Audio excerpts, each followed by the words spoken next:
और दिग्विजय सिंह के बयान से भारतीय जनता पार्टी जिस तरह से राजनीतिक लाभ उठाती रही है वो सर्वविदित है। ताजा बयान को भी आपको उसी संदर्भ में देखना चाहिए। जहां तक भारतीय जनता पार्टी और आरएसएस के रिश्तों की बात है, तो जो भारतीय जनता पार्टी नाम का जो ढीला ढाला झबला है, उसको बुनने का काम आरएसएस ने ही किया है। बीजेपी की सरकारें प्रशिक्षण केंद्र, रोजगार, महंगाई पर ध्यान देने के बजाय सिर्फ मंदिरों के गलियारे, परिक्रमा पथ, मंडपम इसको बनाने में लगी हुई, और उन्होंने सारे सांस्कृतिक पर्वों को राजकीय पर्वों में बदल दिया है। अब ये मानकर चलिए कि अब भारतीय जनता पार्टी समकालीन राजनीति के मैदान में जो कुछ भी खेल रही है उसमें नियम कायदे का कोई स्थान नहीं है, और उसका पूरा खेल फाउल पर आधारित है।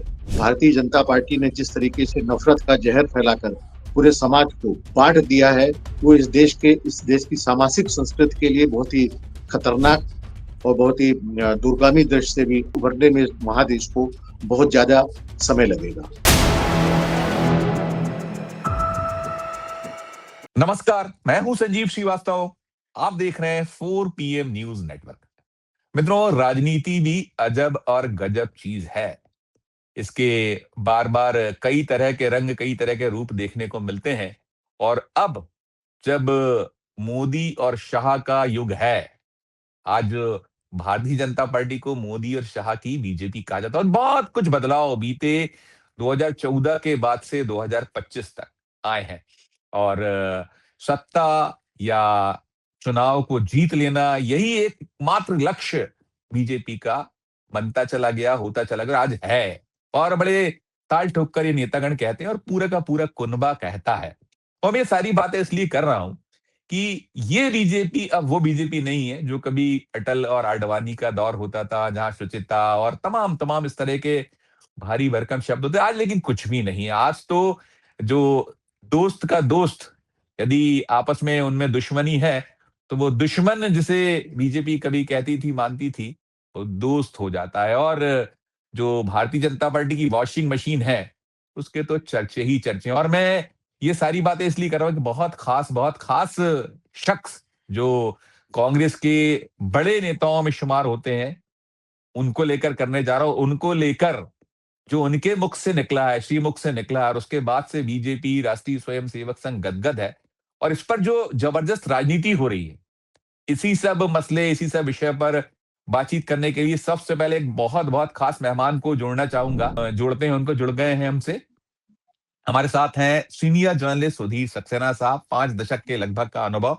सुधीर जी, बहुत बहुत स्वागत। और आपने तो राजनीति को देखा है बहुत करीब से। और एक वो जो मैंने शब्दों की बात की कि शुचिता और क्या क्या शब्द नहीं होते थे और क्या क्या बीजेपी में हुआ करता था, लेकिन आज की बीजेपी, और मैं संदर्भ मेरा सीधे सीधे इस वक्त, चूंकि हम मध्य प्रदेश में बैठे हुए हैं, तो बात करने जा रहे हैं दिग्विजय सिंह जी की। एक दिग्विजय सिंह जी का वो ट्वीट जो शनिवार को कांग्रेस के स्थापना दिवस पर उनकी तरफ से हुआ था, और वो दिखाया गया था कि कैसे जो राष्ट्रीय स्वयंसेवक संघ है और भारतीय जनता पार्टी है, वहां उनके अपने अदने से कार्यकर्ता की पूछ परख, स्वयंसेवक की पूछ परख, और कहीं मोदी वो श्री चरणों में बैठे दिखाई दिए थे आडवाणी जी के, और बड़ा उस पर बवाल मचा हुआ है। और वो तो था, दिग्विजय सिंह जी की सफाई आ चुकी है। लेकिन अब जो भारतीय जनता पार्टी है, उसका गदगद होना, तमाम बातें होना, और बड़े कुछ अब तो ये भी हो गया है कि भारतीय जनता पार्टी ने ऑफर कर दिया है कि आइए दिग्विजय सिंह जी, भारतीय जनता पार्टी ज्वाइन कर लीजिए। तो उनके भारतीय जनता पार्टी ज्वाइन करने का उन्हें मिला न्योता, और तमाम जो बातें हैं। एक शुरुआती नोट सुधीर जी। धन्यवाद संजीव जी। आपने भूतपूर्व मुख्यमंत्री दिग्विजय सिंह के बयान को लेकर जो बातें कही है वो बहुत मायने रखती हैं, और यह पहला मौका नहीं है कि दिग्विजय सिंह ने ऐसा कोई बयान दिया है जिस पर चौतरफा हंगामा मचा हो। आप याद करें कि ओसामा बिन लादेन का जब प्रकरण हुआ था, जब दिल्ली में एक भवन में मुठभेड़ हुई थी, या अन्य कई मौकों पर दिग्विजय सिंह इस तरह के बयान दे चुके हैं जिसमें उनकी पार्टी के भीतर और अन्य दलों में खासी प्रतिक्रिया हुई है। अब आप ताजा बयान को लें तो मुझे लगता है कि दिग्विजय सिंह बहुत खरी खरी कहने के लिए जाने जाते हैं, और वो लगातार जिस तरह से आरएसएस को आड़े हाथों लेते रहे हैं और भारतीय जनता पार्टी के खिलाफ मैदान से लेकर नेपथ्य में सक्रिय रहे हैं। और इस बात को आप मत भूलिए कि दिग्विजय सिंह भारतीय जनता पार्टी और आरएसएस तथा अनुषंगी संगठनों की आंख की किरकिरी रहे हैं, और भारतीय जनता पार्टी ने उनको एक विलेन के तौर पर प्रस्तुत करने में कोई कोताही नहीं बरती है। और इसका एक नुकसान कांग्रेस को या भारतीय जनता पार्टी के विरोधियों को इस तरह से हुआ है कि इससे पोलराइजेशन में, ध्रुवीकरण में भारतीय जनता पार्टी को कहीं ना कहीं लाभ मिला है। यहाँ तक कि राजधानी भोपाल में जिस तरह से भारतीय जनता पार्टी के उम्मीदवार की पराजय चुनाव दर चुनाव हुई है, उसमें ये मानकर चलिए कि दिग्विजय सिंह के बयानों से सांप्रदायिक आधार पर ध्रुवीकरण में भारतीय जनता पार्टी को मदद मिलती रही है। और मैं ये मानता हूं कि दिग्विजय सिंह का पिंड पूर्णतः कांग्रेसी है, और लगभग पिछली 5.5 दहाइयों में वो कांग्रेस के एक महत्वपूर्ण नेता के तौर पर उभर कर आए हैं। और जिसको अगर एक उक्ति का सहारा लिया जाए तो बहुत चपल राजनेता है। जब कांग्रेस से अलग होकर कांग्रेस तिवारी का गठन किया गया था, तब उन्होंने बहुत विषम परिस्थितियों में, जबकि नरसिम्हा राव प्रधानमंत्री थे, बहुत विषम परिस्थितियों में मुख्यमंत्री पद के अपने दायित्व का निर्वाह किया था। उन्होंने पार्टी को बिखरने से भी बचाया था, और कांग्रेस के तत्कालीन नेतृत्व और अर्जुन सिंह जी दोनों से अपने संबंध बरकरार रखे थे। तो ये दिग्विजय सिंह की जो चपलता और चातुर्य है, उसके हम सब लोग कायल हैं।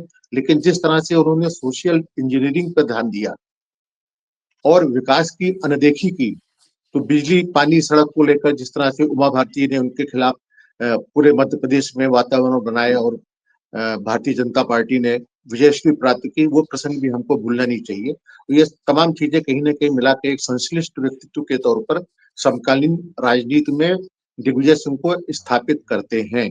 और दिग्विजय सिंह के बयान से भारतीय जनता पार्टी जिस तरह से राजनीतिक लाभ उठाती रही है, वो सर्वविदित है। ताजा बयान को भी आपको उसी संदर्भ में देखना चाहिए। और ये कहना कि दिग्विजय सिंह को न्योता दिया गया है, तो भारतीय जनता पार्टी, मुझे लगता है कि जब वो सत्ता में आई तब वो पैन इंडियन पार्टी नहीं थी। न सिर्फ असम या कुछ अन्य राज्यों के मुख्यमंत्री भारतीय जनता पार्टी में अन्य दलों से आए हुए हैं। कांग्रेस ने गुजरात से लेकर असम तक और उत्तर भारत से लेकर दक्षिण भारत तक में अनेक कांग्रेसी नेताओं को टिकट दिए, ताकि वो सत्ता की नशेनी के तौर पर उनका इस्तेमाल कर सके। और उसमें आज देखिए, सिर्फ दिग्विजय सिंह ही नहीं, बल्कि शशि थरूर को लेकर भी लगातार कयास लगाए जा रहे हैं। और भारतीय जनता पार्टी जो दिग्विजय सिंह की बहुत मुखर विरोधी रही है, वो अगर दिग्विजय सिंह को पार्टी में आने का न्योता देती है, या मध्य प्रदेश के मुख्यमंत्री मोहन यादव खुलेआम उनको दावत देते हैं कि आप बीजेपी में आ जाइए, तो आप इससे अंदाज लगाइए कि कल का जो घोर विरोधी था भारतीय जनता पार्टी का, जिसको भारतीय जनता पार्टी फूटी आंखों, जो भारतीय जनता पार्टी को फूटी आंखों नहीं सुहाता था, आज भारतीय जनता पार्टी उसके लिए रेड कारपेट बिछा रही है। तो भारतीय जनता पार्टी के लिए नीति, सिद्धांत, शुचिता कोई मायने नहीं रखती है। विपक्षी दलों को, जिसमें मुख्यतः कांग्रेस है, उसको किसी भी तरह से दल बदल के जरिए, प्रताड़ना के जरिए, विभिन्न सरकारी एजेंसियों के जरिए उसको कमजोर करना, ये भारतीय जनता पार्टी की रणनीति है। ताजा बयान को लेकर भी मुझे लगता है कि आपको व्यापक संदर्भों में देखना चाहिए। और अगर ऐसा कहा जाता है कि दिग्विजय सिंह कांग्रेस में जा सकते हैं, तो उनकी कैफियत जो है वो सामने बीजेपी है। बीजेपी बीजेपी बीजेपी में जा सकते हैं, बीजेपी में जा हाँ, सकते हैं, बीजेपी में। बीजेपी, मुझे नहीं लगता है कि दिग्विजय सिंह भारतीय जनता पार्टी में शरीक होंगे। कमलनाथ या दिग्विजय सिंह, इनका पिंड, इनका डीएनए कांग्रेसी डीएनए है, और यह अगर भारतीय जनता पार्टी में जाते भी तो उसके खांचे में ये लोग फिट नहीं हो सकते थे। बिल्कुल, बिल्कुल। नहीं, जी। सुधीर जी, देखिए, मैंने ये हमेशा हम लोगों ने माना है कि उनसे चतुर सुजान, उनसे एक कैलकुलेटिव जो बयानबाजी करने वाले नेताओं में वो देश में प्रथम पंक्तियों में उन्हें रखा जा सकता है। और बहुत सारी बातें उन्होंने कही हैं, कंट्रोवर्सी हुई है, बाद में बातों को माना गया पार्टी में। और अभी जो सारा कुछ हंगामा मचा है, उनके अपने दल में क्या कुछ हो रहा है, आपने देखा होगा सलमान खुर्शीद ने क्या कहा। सलमान खुर्शीद कह रहे हैं कि यदि डाकू शक्तिशाली है, तो क्या हम अपने बच्चों से कहेंगे कि आप डाकू बन जाइए। आपने वो ध्यान दिया होगा, जो कांग्रेस के राष्ट्रीय सचिव मणिकम टैगोर हैं, उन्होंने तो अलकायदा से तुलना की। और मुझे भी याद है, दिग्विजय सिंह जब प्रदेश कांग्रेस कमेटी के अध्यक्ष थे, या उसके पहले से मैं उन्हें कवर कर रहा हूँ, सदा सदा उन्होंने राष्ट्रीय स्वयंसेवक संघ और भारतीय जनता पार्टी की घनघोर आलोचना की। और मुझे यह भी स्मरण है कि आरएसएस पर बैन भी उनके जो मुख्यमंत्री काल में एक बड़ा सिलसिला चला था और सारा कुछ था। लेकिन मैं वही जहां आपने बीच में जिक्र किया था उमा भारती का, आप याद करिए 2003 उमा भारती जी ने जी। एक टैग दिया था दिग्विजय सिंह को, मिस्टर बंठाडार, जो आपने गिनाया सोशल इंजीनियरिंग में वो मुख्य चीजें भूल गए थे। उस मिस्टर बंटाडार को 22 सालों से वो ढो रहे हैं लगातार। और इन सब के बीच अब यदि उमा भारती का वो चेला मोहन यादव, जिसे वो खुद स्वीकारते हैं या मानते हैं कि मैं जो कुछ हूं आज उनमें एक उनकी गुरु वो भी हैं, वो कहें। और फिर कैलाश विजयवर्गीय का ये कहना, सरदार पटेल 1950 से कहीं उनकी तुलना कर दिए जाना, ये क्या है? ये मैं इसी को आ रहा हूं, मैं बीजेपी की राजनीति की ही बात कर रहा हूं। मुझे मालूम है कि आपको ये तो राजनीति का मौका हो गया, दिया गया, या दिग्विजय सिंह का अपना जो उन्होंने सफाइयां भी इस पर दी है, तो इस सब पर क्या नोट कहिएगा? ये जो बीजेपी, मोदी और शाह की जो भारतीय जनता पार्टी, और जो मिस्टर बंटाधार एक लंबे समय से लगा तमगा, एक झटके में क्या धुल सा गया? ऐसा लगता है बीजेपी ने धो दिया, उनकी वॉशिंग मशीन में पहुंच गए दिग्विजय सिंह, वो तो मान के चल रहे हैं। नहीं, यही बहुत आश्चर्य की बात है, जैसा कि आप कह रहे हैं। और मिस्टर बंटाधार के प्रकरण को याद करते हुए, लगभग 22 साल पुराना प्रकरण है, और जिस तरीके से ये टैग दिग्विजय सिंह पर चस्पा किया गया, और उसके जरिए भारतीय जनता पार्टी मध्य प्रदेश में सत्ता में आई। और बहुत छोटे अंतराल को छोड़ दे तो पिछले लगभग 2 दशकों से भारतीय जनता पार्टी मध्य प्रदेश में सत्ता में है। जहां तक सर्टिफिकेट की बात है, आरएसएस ने महात्मा गांधी से भी सर्टिफिकेट लेने की कोशिश की थी और उनको अपनी शाखा में आमंत्रित किया था, लेकिन महात्मा गांधी ने उनको किसी भी तरह का प्रमाण पत्र देने से सर्वथा इनकार कर दिया था और कोई बयान नहीं दिया था। तो ये महात्मा गांधी की दूरदर्शिता थी। अगर उन्होंने औपचारिक प्रमाण पत्र बहुत सीधा सीधा कुछ भी कहा ना होता, गोलमोल भी किया होता, तो आज भारतीय जनता पार्टी या आरएसएस उनके प्रमाण पत्र को डिस्प्ले करने में कोई कोताही नहीं बरतते। लेकिन दिग्विजय सिंह और महात्मा गांधी में यही अंतर है। महात्मा गांधी ने जहां चुप्पी साध ली थी, वहां दिग्विजय सिंह कई बार नाहक ऐसे बयान दे देते हैं जो राजनीतिक दृष्टि से सही भले ही हो, लेकिन उनका लाभ कहीं ना कहीं भारतीय जनता पार्टी और उससे जुड़े हुए अन्य संगठनों को मिलता है। जो व्यक्ति आरएसएस की आंखों की किरकिरी रहा हो, आरएसएस या बीजेपी का सबसे बड़ा दुश्मन जिसको माना जाता रहा हो, उसको अपनी पार्टी में आने का न्योता देना ये दर्शाता है कि भारतीय जनता पार्टी की रणनीति क्या है और वो क्या चाहते हैं और किस तरीके से कांग्रेस को कमजोर करने की रणनीति पर चल रहे हैं। जहां तक भारतीय जनता पार्टी और आरएसएस के रिश्तों की बात है, तो जो भारतीय जनता पार्टी नाम का जो ढीला ढाला झबला है, उसको बुनने का काम आरएसएस ने ही किया है। आरएसएस भारतीय जनता पार्टी या एबीवीपी या तमाम इनके जो अनुषंगी संगठन है, उनका किंडरगार्टन है। चाहे वो अमित शाह हो, चाहे वो नरेंद्र मोदी हो, चाहे उनके अन्य नेता हो, ये कहना कि आरएसएस और बीजेपी में तकरार है या रार है या फासला है या दरार है, ये सब कहने की बातें हैं। दोनों का लक्ष्य एक ही है। अब आजकल तो हिंदुत्व भी समाप्त हो गया, आजकल तो सनातन आ गया है। तो ये जो सनातन की पुनर्स्थापना इस वक्त का बीजेपी की सरकारें स्कूल, कॉलेज, पुल, स्टेशन, प्रशिक्षण केंद्र, रोजगार, महंगाई पर ध्यान देने के बजाय सिर्फ और सिर्फ मंदिर, मंदिरों के गलियारे, परिक्रमा पथ, मंडपम, इसको बनाने में लगी हुई, और उन्होंने सारे सांस्कृतिक पर्वों को राजकीय पर्वों में बदल दिया है। और ऐसा लगता है कि सनातन धर्म की उसके समस्त कर्मकांडों के साथ पुनर्स्थापना ही भारतीय जनता पार्टी का अकेला वो एकमात्र लक्ष्य रह गया है। संजीव जी। बिल्कुल, बिल्कुल, बिल्कुल। नहीं, सुनील जी, देखिए इसमें दिग्विजय सिंह जी ने बहुत गलत नहीं कहा है। वो यही तो कह रहे हैं कि हमें संगठन को उस तरीके से मजबूत करना होगा। ये अलग बात है, और सबसे ज्यादा स्यापा यदि कहीं है तो उनके अपने दल में है। कहीं वो, आपको भी 5 दशक के से ज्यादा की आपका पत्रकारिता का अनुभव है, दिग्विजय सिंह जी की राजनीति भी इसी के आसपास है। आप वो, अब नगर पालिका में वो यदि हिंदू महासभा ने उनको न्योता दे दिया था, या उससे वो बने थे, या शुरुआत वहां से हुई थी, ये सब खोलना खोजना। और दिग्विजय सिंह लाख बार चीजें सब साफ करते रहे, और वो बार बार कहते रहे कि उनकी आइडियोलॉजी जो है, उनकी जो लड़ाई है, इस विचारधारा से वो बार बार कहते हैं जो राहुल गांधी कहते हैं। तो इन सब दृश्य में, इन सब संदर्भों में क्लियर होने के बावजूद ये सयापा उनके अपने घर में, तो जो बीजेपी जितना वो उसको कहीं राजनीतिक तूल, तो उनके अपने घर में भी तो चीजें उठ रही हो रही हैं। इसे कैसे देखें, कैसे लें सुधीर जी? देखिए, मैंने पहले भी कहा, मैं फिर से इस बात को दोहराऊंगा कि लगभग 5.5 दशकों की यात्रा में दिग्विजय सिंह जिन रास्तों से होकर गुजरे हैं और उन्होंने अलग अलग भूमिकाओं का निर्वाह किया है। सन 70 के परवर्ती दशक के शुरुआत में वो कांग्रेस से जुड़े थे। आज 2025, यानी मान के चलिए कि सीधे सीधे 30 और 55 वर्षों की राजनीति उनकी कांग्रेस से जुड़े हुए हो गई है।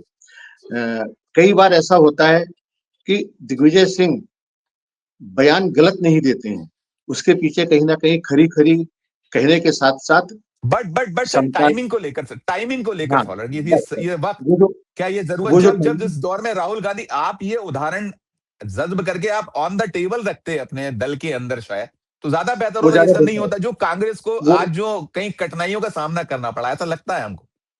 वो ज्यादा बेहतर होता है, लेकिन वो बयान दे देते हैं और बाद में उनको कैफियत देनी पड़ती है। लेकिन उसके आधार पर यह कहना कि दिग्विजय सिंह की निष्ठा कांग्रेस में डगमगा रही है, उसके सिद्धांतों से वो विमुख हो गए हैं, ये गलत हुआ। और मुझे नहीं लगता है कि दिग्विजय सिंह ऐसे व्यक्ति हैं जिनकी समकालीन राजनीति पे बहुत पैनी नजर है, और वो पूर्णकालिक नेता है।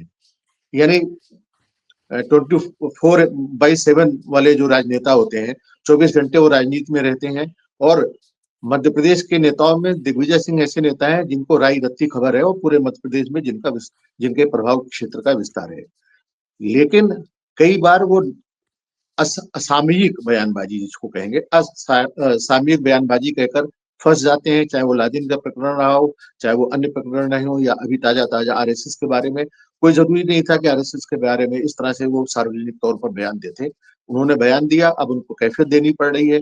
तो एक परिपक्व और महत्वपूर्ण नेता का इस तरह से बयानबाजी में, जो कहते हैं जुबान का फिसलना भी कहा जा सकता है, लेकिन ये इनकी जुबान नहीं फिसली नहीं है। है, मैं उन्होंने इसको जुबान फिसलना तो नहीं, मैं नहीं मानूंगा, मैं मैं बीच में मैं टोक भी रहा हूँ। मैं भी लेकिन देखिए, मैं भी नहीं मानता। निहितार्थ सुधीर सर बहुत सारे खोजे जाते हैं। देखिए, दिग्विजय सिंह अभी जून महीना जो आने वाला है 26 का, तब उनका राज्यसभा का कार्यकाल खत्म हो रहा है। 77 साल उम्र है उनकी, और एक तरीके से उनकी जो राजनीतिक पारी है, उनके पास में सब कुछ रहा है। कांग्रेस ने बहुत, यदि उन्होंने कांग्रेस को कुछ दिया है तो कांग्रेस उनको बहुत कुछ दिया है। और मैं संदर्भ भी देखिए, आपने कहा, हम भी कतई मानते नहीं, दूर दूर तक इस बारे में सोच ही नहीं सकते कि दिग्विजय सिंह की नीयत में कहीं खोट होगी, कहीं वो बिल्कुल, बीजेपी। लेकिन बिल्कुल। कभी उनके पुत्र जुड़ते हैं, कभी उनके पुत्र का जो भविष्य है वो जुड़ता है, कभी उनका अपना जो महत्वाकांक्षाएं जुड़ती हैं। फिर इसके साथ साथ सुधीर सर, हमने जो 2014 से और 2025 के बीच में चीजें देखी हैं, ऐसे ऐसे लोग जिनके बारे में आप कल्पना नहीं कर सकते थे, वो कांग्रेस छोड़ गए। मैं नहीं कहता, दिग्विजय सिंह, कमलनाथ को लेकर तो अफवाहें चली थी और कमलनाथ ने कंफ्यूजन क्रिएट किया था। तो ये सब चीजें भी कहीं ना कहीं इन सब चीजों को संदेहास्पद तो बनाती हैं। टाइमिंग को लेकर यदि आपके ऐसे सवाल उठे, आपके दल में इस पर कहीं बवाल है, सवाल बहुत सारे हैं, क्या कहेंगे सब पर आप? देखिए, चाहे कमलनाथ रहे हो या दिग्विजय सिंह, कमलनाथ और नहीं, दिग्विजय सिंह आप दोनों याद का करिए कि टीम। चुनाव के समय में, जी, 2023 के जी। चुनाव के समय में, दोनों के हाँ, बीच में वो जो मंच पर हुआ था, कुर्ता मुझे फाड़ याद मुझे राजनीति हुई थी, क्या क्या नहीं था। हाँ, मुझे टाइमिंग की तो बात हो रही है। तमाम प्रकरण याद है। वही मैंने कहा कि नाहक नाहक बयानबाजी से दिग्विजय सिंह को बचना चाहिए। कमलनाथ ने सस्पिशन या कंफ्यूजन भले ही क्रिएट किया हो, लेकिन तब भी मैंने शायद आपके ही कार्यक्रम में ये कहा था कि कमलनाथ कांग्रेस छोड़कर बीजेपी में नहीं जाएंगे, और वो बात सही निकली। और वही मुझे लगता है आज फिर दिग्विजय सिंह को न्योता भले ही मोहन यादव या अन्य लोग दे रहे हों, दिग्विजय सिंह की राजनीतिक यात्रा को देखते हुए, उनकी आस्थाओं, उनके सिद्धांतों, उनके मूल्यों और उनके अनुभवों को देखते हुए, इस बयान के परिप्रेक्ष्य में मुझे नहीं लगता है कि दिग्विजय सिंह भारतीय जनता पार्टी के नेताओं को उपकृत करेंगे, और एक लंबी यात्रा के बाद जिसमें वो कांग्रेस और उनका जो चोली दामन का साथ रहा है, उसको त्याग कर वो भारतीय जनता पार्टी के शिविर में शरीक होंगे।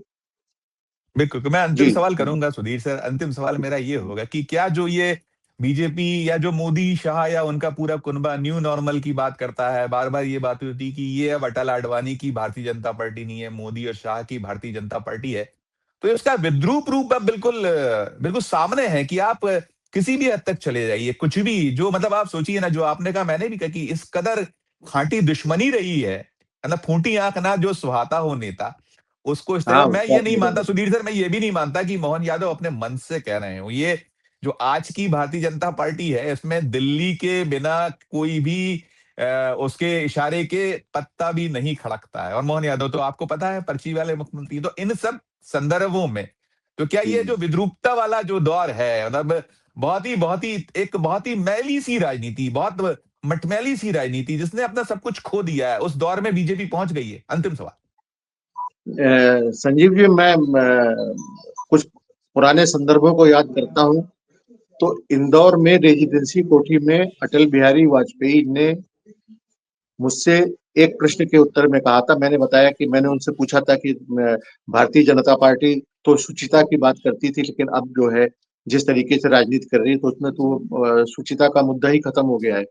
तो हंसते हुए अटल बिहारी वाजपेयी ने कहा था, सुधीर जी, अब हम लोग हम लोग भी फाउल खेलने लगे हैं। उन्होंने हॉकी के मैचों का उदाहरण देते हुए कहा था, अब हम लोग भी फाउल खेलने लगे हैं। तो ये इस बात को कहे हुए लगभग 25 वर्ष हो गए जब वो प्रधानमंत्री थे। तो अब ये मानकर चलिए कि अब भारतीय जनता पार्टी समकालीन राजनीति के मैदान में जो कुछ भी खेल रही है उसमें नियम कायदे का कोई स्थान नहीं है और उसका पूरा खेल फाउल पर आधारित है। भारतीय जनता पार्टी की पूरी कोशिश है कि ये केंद्र प्रकार सत्ता में बने रहें। उसके लिए उन्हें कोई भी रणनीति क्यों ना अपनानी पड़े, चाहे सरकारी एजेंसियों का दुरुपयोग करना हो, चाहे गांधी जी से लेकर राष्ट्रपिता से लेकर कांग्रेस के अन्य नेताओं का की छवि को कलुषित करना हो, चाहे पटेल और नेहरू को एक दूसरे के प्रतिद्वंदी के तौर पर पेश करना हो, और वो इतिहास जिसका वास्तविकता से कोई लेना देना नहीं है उसको तोड़ मरोड़ कर नए इतिहास की रचना करना, नए इतिहास को अपने कलुषित मानसिकता और विकृति, जिसको कहना चाहिए चारित्रिक विकृति के तहत उसको एक नए तरीके से गढ़ना, ये भारतीय जनता पार्टी की रणनीति है। आने वाला वक्त कठिन है, ये आप मानकर चलिए।